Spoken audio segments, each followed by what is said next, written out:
네, 안녕하세요. 8.15 머니톡. 오늘 또 부동산 경매에 대해서 배우는 시간을 가져보겠습니다. 오늘 역시 신일진 교수님 오셨고요. 네. 예. 지난번 시간에는 이제 우리가 그 초보 과정을 배웠잖아요. 네. 예. 이번서부터는 뭔가 중수라고 표현해야 될까요? 뭐 하여튼 그 윗단계 쪽에. 중급 정도. 네, 중급 정도. 중급 정도의 그런 어떤 정보와 지식들을 한번 배워보도록 하겠습니다.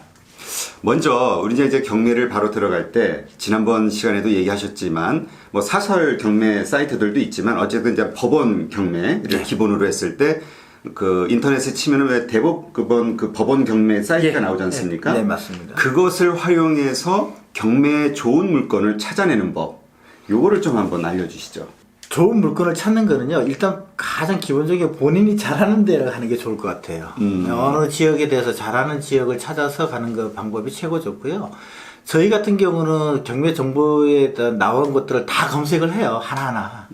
그리고 이제 하다 보니까 어떤 게 있냐면 이제 익숙해진 지역이 있어요. 예, 익숙해진 지역들 같은 경우는 저희가 이제 제외를 해버리죠, 아예 처음부터.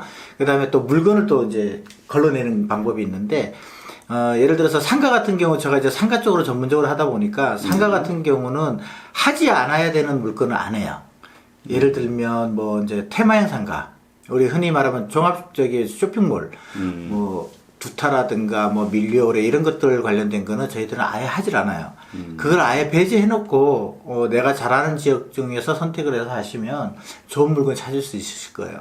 아, 그러니까 왜 인터넷 그 사이트로 들어가면 법원 경매 사이트에 들어가 보면은 네. 그 뭐 사건 번호 나오면서 지역이 나오잖아요. 그렇습니다. 그렇죠. 무슨 뭐 광역시가 됐든 네. 아니면 어떤 일반 중소도시가 됐든 그거를 전국적으로 막 찾아보지 말고 자기가 잘 아는 지역. 그러니까 그렇죠. 자기 고향이 됐든 네. 아니면 자기가 지금 현재 살고 있는 곳이 됐든 네. 뭐 자신이 직장인으로서 많이 왔다 갔다 했던 곳이나 뭐 회식하러 갔던 곳, 뭐 이런 것들을 위주로 해서 먼저 찾아보시는 게 가장 안정적이고 우량한 물건을 찾을 수 있죠. 그럼 또 그 사이트에서 대법원 경매 사이트에서 우리가 뭔가 그 팁을 얻을 수 있는 거나 아니면 뭐 부가적인 어떤 좋은 정보를 얻을 수 있는 법도 있나요? 아, 그럼요. 물건 명세서라는 게 있어요. 법원 집행관들이 이제 활동을 하면서 거기에 정보를 이렇게 취득을 하거든요. 그 집행관들이 그 현장을 방문해서 기록된 것들, 이런 것들을 잘 보셔야 돼요. 물건 명세서. 그리고 또 하나는 감정평가서가 있어요. 네, 그 물건마다 이렇게 전부 다 감정평가를 받고 난 다음에 경매에 진행이 되기 때문에 그 감정평가서 상에서 나와 있는 내용들도 굉장히 또 중요하죠. 그 다음에 물건과 관련돼서 그 송달했던 내용들이 있어요. 네, 그런 송달 내용들도 자세히 보시면 좋은 정보를 많이 캐치를 할 수가 있죠. 아, 그러면 저희가 그 사이트를 한번 직접 들어가서 필요한 거를 한번 질문을 해볼게요. 네. 사실 법원 경매 정보 사이트 같은 경우는 경매가 진행되기 2주일 전부터 나오거든요. 네. 근데 일반 사설 정보 같은 경우는 항상 나와 있죠. 경매가 진행되는 순간에서부터 최종 낙찰될 때까지 항상 볼 수가 있고 그런 차이점들이 좀 있죠. 네. 자, 일단 경기도로 하고 제가 예를 들어서 군포시다 그러면 네. 군포시 사는 지역 이렇게 하고 그다음에 이제 그 토지와 관련된 것도 있고 뭐 여러 가지 기억리들이 있잖아요. 네네. 네, 그런 걸 이제 저기 취소해 버리시고요. 넘어가 버리시고 전체로 하시고 전체로 하고. 용도. 자, 그러면 이제 이렇게 해서 쭉 나온단 말이에요. 그렇죠. 네. 소재지 및 내역, 물건 네. 번호, 용도, 상가, 오피스텔, 근린, 뭐 아파트. 일단 편하게 아파트로 일단 한번 해볼게요. 그러시죠. 네. 그럼 아파트를 이렇게 눌렀을 때, 네, 아파트에 대한 쭉 정보가 나오는데, 지금 여기 보시면 감정평가 주요 요지사항들 요약된 거 있죠. 예, 예. 네, 이런 것들도 잘 읽어보시면 위치라든가 교통 편의라든가 이런 것들이 쭉 나와 있습니다. 네, 그리고 물건이 몇 번 진행됐고 주변에서 몇 번 정도에서 낙찰됐고 감정 가격은 몇 %에 낙찰됐고 이런 거 기본적인 것들이 잘 나와 있죠. 그럼 이제 여기 밑에 보면 네. 임금 매각 통계라고 나오지 않습니까? 그렇죠. 예, 여기 보면 이제 3개월 네 건, 네. 지난 3개월간 한 4건 정도가 매각이 됐는데 평균 감정가는 뭐 예를 들어서 3억 1,800만 원이다. 네. 근데 평균 매각가는 네. 이렇게 됐다는 거죠. 그렇죠. 3억 1,300만 원. 네. 그럼 이제 이거를 기준으로 내가 여기서 얼마를 써넣어야 될지를. 그렇죠. 근데 요 밑에 네. 이 첨부 서류로 해가지고 이게 현황조사서, 네. 감정평가서 이런 게 있잖아요. 그렇죠. 이게 뭘 얘기하는 건가요? 현황조사서는 이제 집행관이 현장 가가지고 본인이 이제 그 임차인이 실질적으로 있는지, 뭐, 그리고 주변의 교통시설은 어떤지, 이런 것들 앞에 보시면 요약되어 있는 내용들을 네. 그런 것들이 자세하게 좀 나와 있고요. 그다음에 감정평가서는 우리가 감정평가사들이 저기 그 부동산에 대해서 이 가격이 이 정도의 가격이 맞다. 그래서 주변이 어떠한 조건으로 되어 있고 건축물은 어떻고 건축물 내용들에 대해서 건축물 대장 관련된 정보 이런 것들이 쭉 나와 있죠. 그럼 이 사건 상세조회는 뭔가요? 예, 그거는 이제 그 사건이 진행되는 걸 어떻게 진행됐다. 아, 그러니까 예를 들어서 예, 언제 어느 기관에다 채권을 적고 예, 언제부터 사건이 시작이 됐고, 1차 뭐 떨어졌으면 떨어졌다, 뭐 이런 것들 내용들, 그리고 우편물 발송했던 내용들, 이런 것들이 쭉 나와 있습니다. 네, 그렇군요. 그러면 근데 제가 여기서 이해가 잘 안 됐던 게 네. 우리가 보통 유찰이 된다고 하지 않습니까? 네. 유찰이 되면 그냥 1회 유찰이 됐든 2회 유찰이 됐든 하는데 여기 평균 유찰 횟수라고 그래가지고 0.8회, 뭐 0.8회 이렇게 나오거든요. 0.6회. 네. 이거는 뭔가요? 100%의 낙찰된 물건이 있을 거예요. 그리고 뭐 2차 때, 3차 때 낙찰된 물건이 있을 거예요. 그러면 이제 보면은 여기서 평균적으로 본다 그러면 100% 사이하고 지금 한 두 번째 정도 낙찰된 사이에서가 통계로 나와 있기 때문에 그러다 보니까 뭐 0.8 이렇게 나온 거죠. 아. 제가 봐서는 두 번째 낙찰된 게 하고 100% 낙찰된 거하고 이렇게 섞여 있어서 그럴 것 같아요. 네. 그 지하 물건 같은 경우는 뭐 거의 뭐 3번, 4번씩 떨어지니까 이런 것들을 합쳐갖고 평균 유찰 횟수를 한 거기 때문에요. 사실 그 부분에 대해서 조금 의미가 크진 않죠. 네. 물건마다 완전히 다르기 때문에요. 그러면 우리가 이제 그 여기에서 뭔가 우리 임장이라고 있지 않습니까? 네. 저는 사실 이 임장이라는 단어를 넣었을 때 이게 무슨 용어인가 했는데 네. 먼저 좀 설명을 해주시죠. 임장이란 뭡니까? 그 물건에 대해서 이제 현장 가서 조사 분석하는 것을 보고 임장이라고 하죠. 현장 조사. 그렇습니다. 자, 그럼 이제 현장 조사 임장을 갔어요. 네. 임장을 통해서 그 경매 물건이 가지고 있는 어떤 숨어져 있는 장점을 찾아내는 게 또 일이라고 이야기를 하는 분이 있더라고요. 그렇죠. 근데 잘 이해가 안 간 게 아니 현황 파악을 하는 거면은 하는 건데 뭘 또 숨어져 있는 장점을 찾을 수 있을까? 현장 조사를 통해서. 거기에 대한 뭐 세부적으로 본다면요. 네. 부동산이 가장 중요한 것 중에 하나가 뭐냐면 많은 사람이 와서 밟아주는 데가 제일 좋은 거죠. 주택도 마찬가지죠. 그리고 뭐 우리가 임야라든가 이런 것도 마찬가지예요. 많은 사람들이 방문하고 찾아갈 수 있는 곳이 사실 제일 좋은 곳이잖아요. 그래서 가장 첫 번째는 길이에요, 길. 주택지로 가는데 우범 지역이 있는지 아니면 주변에 또 다른 뭐 혐오 시설 같은 것들도 있는지 이런 것도 다 체크하는 거죠.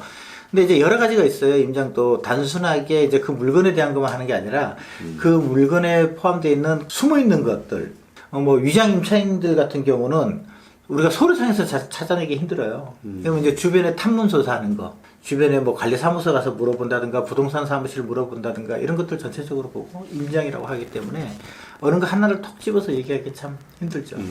그러니까 우리가 그 조금 전에 그 경매 사이트에서 나와 있는 기본적인 정보들을 확인하는 거는 기본이고 그럼요. 말씀하신 것처럼 이게 정말 가보니까 층으로 한다면 로얄 층이 있다든가 정말 좋은 위치에 있다든가 그렇죠. 이런 것들을 통해서 가치가 있는 것이다라는 것을 더 확인할 수 있다. 네. 이 얘기를 하시는 거죠? 실제로요, 저 예전에 그 경매 물건 중에서 아파트 경매 물건 중에서 그 임장의 중요성을 굉장히 제가 사례로 얘기를 많이 하는 편인데 아파트의 베란다에서 딱 열어봤을 때는 탁 트인 광장에 굉장히 좋은 아파트였는데 근데 그거를 이제 입찰 들어가고 싶다고 이제 저한테 문의를 하더라고요. 얘기를 자꾸 듣다 보니까 어디서 많이 듣던 동네예요. 아닌데 그래갖고 제가 다시 가보라 그랬어요. 가봤더니 뒤에 이제 방백이 세워져 있고 산이 이렇게 있는 거죠. 그 산이 있는데 그래갖고 출근할 때 현관문을 열고 나오는 거죠. 그래서 뒤에 방백이 있고 산이 있더라. 그러세요? 다시 가보세요. 그랬죠. 그게 제일 좋은 공부 방법이에요. 그래갖고 다시 가서 봤더니 현관 앞에서 딱 쳐다봤더니 앞에 묘가 2개 보이더라는 거죠. 그럼 아침에 출근할 때마다 묘 한 번씩 보고 출근하면 기분이 참 좋겠죠. 그게 현장 임장의 굉장히 중요성이에요. 물건을 팔기 위해서는 우리는 아무래도 장점은 얘기를 하지만 단점에 대한 것은 얘기를 잘 안 하거든요. 그렇죠. 이제 그런 차이들이 있는 겁니다. 임장은 상당히 중요하다. 상당히 중요합니다. 네. 예. 아까 잠깐 그 위장 임차인에 대해서도 말씀을 하셨는데 네. 위장 임차인이라는 거는 뭔가요? 그렇죠. 가서 이제 확인해야 되는 거잖아요. 그것도. 그렇죠. 예. 네. 우리가 서류상에서는 유장임차인에 대해서 다 알 수가 없어요. 자, A라는 사람이 소유주인데 B라는 사람이 임차인으로 들어있는데 이 사람이 실제 진짜 존재하는 임차인인지 아닌지에 따라서 나중에 그 사람이 저한테 대항력을 가지고 내 보증금 돌려달라고 할 수가 있어요. 그래서 대항력의 요건을 갖추려고 그러면 점유를 하고 주택 같은 경우는 주민등록 등록 그리고 확정일자를 받아야 돼요. 예. 그런데 그 상가 같은 경우도 점유를 하고 사업자 등록을 하고 확정일자를 받아요. 이때는 이제 사업자는 그 세무서에서 확정일자를 해줘요. 이제 그런 조건이 있는데 이러한 조건이 그 저당권보다 앞에 있다. 경매 말소 기준 권리보다 앞에 있다 그러면은 우리가 대항력 있는 임차인 이렇게 봐요. 대항력 있는 임차인이 아닌 경우가 많거든요. 그런 경우도 종종 있어요. 그래서 그걸 모르고 했다가 저기 입찰했던 금액 외에 그 보증금을 또 그 임차인한테 돌려줘야 되는 경우가 발생을 하죠. 그렇게 되면 리스크가 커지죠. 예, 그래 이제 그런 사람들을 찾아내기 위한 조사 분석을 하는 것도 임장 중에 하나고요. 그러면 지금 전 근데 잘 이해가 안 가는 게 위장 임차인이라는 건 그러니까 실제로 내가 그거를 그 뭐라 그럴까요? 그 대항력이 있는 그건 아까 뭐에서 이사하고 주민등록 등본 옮기고 확정일자를 받아서 우리가 경매 금액을 낙찰된 금액을 통해서 잔금을 지불했을 때 그거 가지고 이제 정리를 하는 거잖아요. 그렇습니다. 예. 그런데 위장 임차인이라는 것은 말 그대로 가짜 임차인이라는 거예요. 그 보증금을 내고 들어와 있는 사람이 아니란 뜻이죠. 그러니까 그럼 그 사람에게는 우리가 법적으로나 뭐 확인되는 어떤 여러 가지 절차를 통해서 지불해야 될 의무가 없는 거잖아요. 만약에 그 사람이 위장 임차인이라 하더라도 우리가 그 사람에 대해서 이길 수 없다면 줘야 돼요. 이길 수 없다는 조건은 증거를 못 찾은 거죠. 이 사람이 역시 무슨 확정일자라든가 이런 걸 다 해놨다. 네. 거기 살지 않는데 네. 혹은 들어와 있지 않지만 네. 근데 이제 이렇게 했죠. 살지 않으면은 오히려 편할 수도 있어요. 네, 그걸 증거로 제시를 할 수가 있는데 점유를 해야 된다 그랬잖아요. 네. 네, 점유를 하지 않으면은 안 되는 거죠. 조건이 다 맞아야 되는데 이제 예를 들어서 이런 경우가 있습니다. A라는 사람이 그 소유자를 가지고 있는데 부부예요. 예. 근데 어떤 요인으로 인해서 가짜로 이혼을 할 수도 있어요. 위장으로. 그러다 보니까 어떻게 돼요? 그 B라는 사람이 부부가 그 주택에 내가 방 한 칸을 월세를 내고 살고 있다. 그래서 가짜로 계약서를 작성을 해요. 그러면은 찾을 수가 없잖아요. 그렇게 된 경우는 그 사람이 실제로 거기서 살고 있는지 그 남편도 거기 살고 있는지 또 확인해 절차를 걸쳐야 되거든요. 또 하나는 이제 그 사용대차라고 있어요. 사용대차가 뭐냐면 무상으로 사용 수익하는 거예요. 그래서 사용대차 계약이라는 게 있어요. 그러니까 무상으로 사용대차 계약을 해놓고 보증금을 냈다라고 이제 가짜로 허위로 집어넣는 거죠. 그렇게 해가지고 위장하는 임차인들도 있고요. 뭐 형제, 자매, 뭐 하여튼 가족들이 그런 식으로 이렇게 해놓는 경우가 있는데 대부분 중요한 것은 계약서가 있어야 되고 그 돈을 준 증명이 있어야 돼요. 그러니까 은행으로 넘어갔다든가. 네네. 그 증명을 확인해야 되는데 은행 같은 데서 확인하려고 그러면 사실 그 개인정보와 관련되어 있기 때문에 개인정보법에서 그 때문에 가르쳐 주지를 못해요. 그러면 이제 임장할 때 주변을 탐문 조사를 해야 되죠. 부동산 사무실 원래 저기 관리 살던 사무실. 사람이냐? 예, 살던 사람이냐 가족이냐 이런 것들을 주변에 탐문 조사하는 게 많죠. 그럼 탐문조사 한다는 거는 뭐 그 옆집이 됐든 뭐 이런 그렇죠. 이웃들에게 물어보는 거죠. 예. 아, 그럼 이것도 쉽지 않네요. 쉽지 않죠. 임장 그래서 자체가. 예, 임장이라는 게 그 중요한 이유 중에 하나가 부동산 경매에서는 임장에서 부동산 가격부터 시작해서요.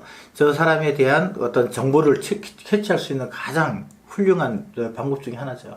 조금 더 이해가 좀 필요한 게 뭐냐면, 네. 자, 위장 임차인이에요. 네. 그러면 예를 들어서 지금 말씀하신 사례처럼, 뭐 예를 들어서, 나 여기 1,000만 원 주고 보증금 내고 네. 들어와서 살고 있어. 네. 근데 어쨌건 이제까지는 드러나지 않은 권리잖아요. 예, 예, 예. 그런데, 그러니까 법적으로 이렇게 확정되어 있는 그 권리에 네. 포함되지 않은 거라 하더라도 여기서 이미 거주하고 있다면 이 사람을 내보내기 위해서는 합의를 봐야 되는 건가요? 합의를 보든지 뭐 위장임차인이라고 확신한다면 소송으로 가는 거고 대부분 권리부 등기상에 날짜들이 많이 다르게 돼 있어요. 이 부부가 처음에 들어와서 전입일자 그 가족관계 증명원이라는 서류가 있거든요. 네. 그거를 확인을 했을 때는 그때 당시에 또 부부였을 수도 있잖아요. 근데 그때 이후에 경매로 진행되기 전에 둘이 이제 이혼을 하는 경우도 있고 그리고 이제 가족 관계를 이제 해체시켜버리는 상태도 오면은 그 부분에 대해서 체크를 하는 거죠. 그리고 이 사람이 언제 임대차 계약을 했다라는 걸 기록을 해요. 법원 집행관이 가서 그걸 확인하거든요. 이제 그 날짜가 너무 상이하잖아요. 그러면 의심하게 되죠. 근데 사실은 이것 자체가 경매 방해죄예요. 위장 임차인이 있다, 그러니까 확인이 된다 하면은 이제 그 다음에 이제 소송을 걸어야 된다는 근데 얘기인가요? 확인돼서 말로써 잘 해서 아까 말씀하신 것처럼 대화를 얼마나 잘하느냐. 사실 경매 잘하는 사람은요, 합의를 잘하는 사람이죠. 상대방과 좋게 이렇게 합의를 봐서 끝낼 수 있는 사람. 그런 사람이 경매 잘하는 거고요. 그 외에 그 사람이 완강하게 버틴다. 예를 들어서 서울 같은 경우는 전세 보증금 같은 경우 예를 들면 뭐 한 4억, 5억, 뭐 6억 이런데 그 비용을 갖고 대화가 안 될 거 아닙니까? 그럴 경우는 이제 소송으로 가겠죠. 그렇게 되면 이제 경매 방해죄라든가 이런 것들로 이제 넘어갈 수도 있고. 근데 형사법에 걸리는 거죠. 임장을 통해서 확인해야 되는 여러 가지 그 물건의 어떤 장점도 있지만 위장 임차인 같은 어떤 약점 같은 것도 예. 반드시 확인을 해야겠네요. 그렇습니다. 굉장히 중요하죠.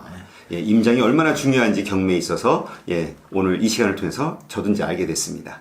예, 그럼 오늘은 여기까지로 하기로 하죠. 네. 네.